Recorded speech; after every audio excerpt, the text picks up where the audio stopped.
Shalom dan selamat pagi saudaraku. Kembali kita mengucap syukur kepada Tuhan karena kita masih diberi kesempatan untuk menerima hari yang baru dan berkat Tuhan di dalam hidup kita. Sebelum kita mendengarkan pesan-pesan Tuhan pada pagi ini, mari kita berdoa. Bapa, di dalam nama Yesus kami mengucap syukur untuk berkat kemurahan-Mu dan perlindungan-Mu dari malam hingga pagi hari ini. Kembali kami diberi nafas kehidupan karena semua yang kami terima adalah anugerah Tuhan. Dan pada saat ini kami mau mendengarkan pesan-pesan firman-Mu. Buka hati dan pikiran kami agar kami dapat mengerti kehendak-Mu. Di dalam nama Yesus kami berdoa. Amin. Tema renungan kita pagi ini adalah hidup kita dimurnikan. Firman Tuhan diambil dari Yesaya 48 ayat 5-10. Demikian firman Tuhan. Maka aku akan memberitahukannya kepadamu dari sejak dahulu. Sebelum hal ini menjadi kenyataan, aku menggambarkannya kepadamu, supaya jangan engkau berkata, berhalaku yang melakukannya, patung pahatku dan patung tuanganku yang memerintahkannya. Engkau telah mendengar semuanya itu, dan sekarang engkau harus melihatnya. Tidaklah kamu sendiri mau mengakuinya. Aku mau menggambarkan kepadamu hal-hal yang baru dari sejak sekarang, dan hal-hal yang tersimpan yang sebelum kau ketahui. Baru sekarang hal-hal itu diciptakan dan bukan sejak dahulu. Dan sebelumnya engkau tidak mendengarnya, supaya jangan engkau berkata, memang aku telah mengetahuinya. Engkau tidak mendengarkan atau mengetahuinya. Juga telingamu tidak terbuka dari sejak dulu. Tetapi aku telah mengetahui bahwa engkau berbuat khianat sekeji-kejinya, dan bahwa orang menyebutkan engkau pemberontak sejak dari kandungan.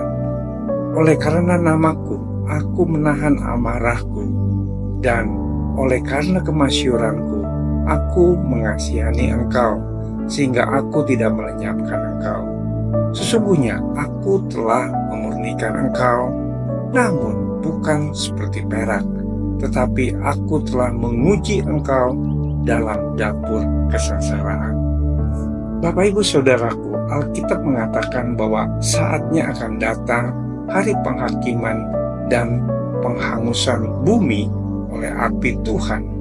Dan pernyataan ini sudah dinubuatkan oleh para nabi Tuhan pada zamannya. Waktu itulah yang disebut hari Tuhan, sebagaimana tertulis, tetapi hari Tuhan akan tiba seperti pencuri.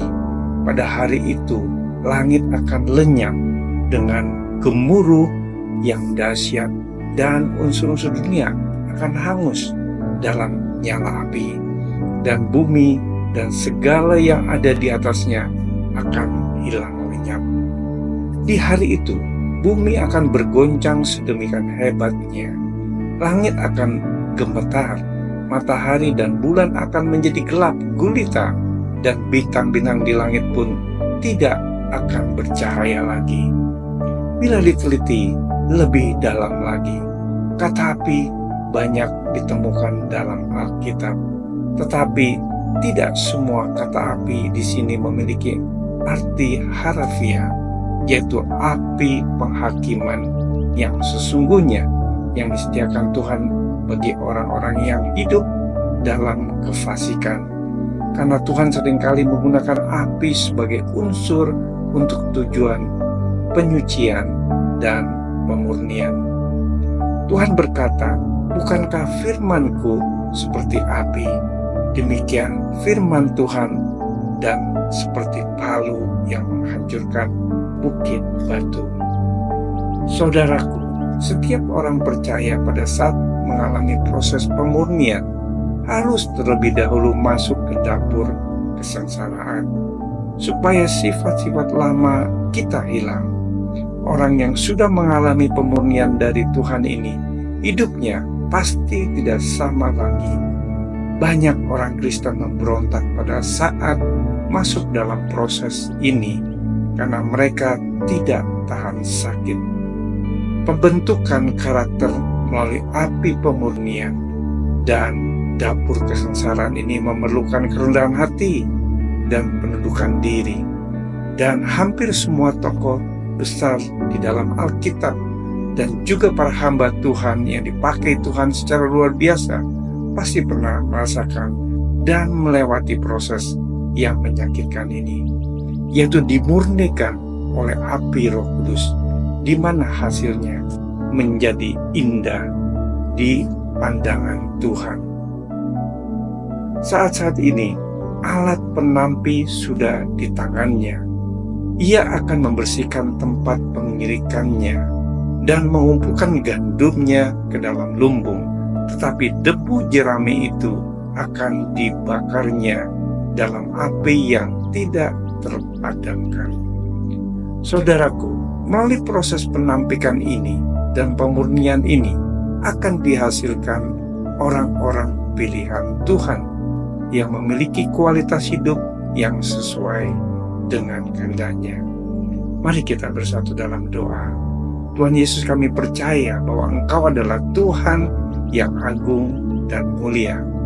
Kiranya Roh Kudus membimbing agar kami memiliki kerendahan hati dan penundukan diri ketika mengalami proses pemurnian. Di dalam nama Yesus kami berdoa. Amin. Selamat beraktivitas. Tuhan Yesus memberkati.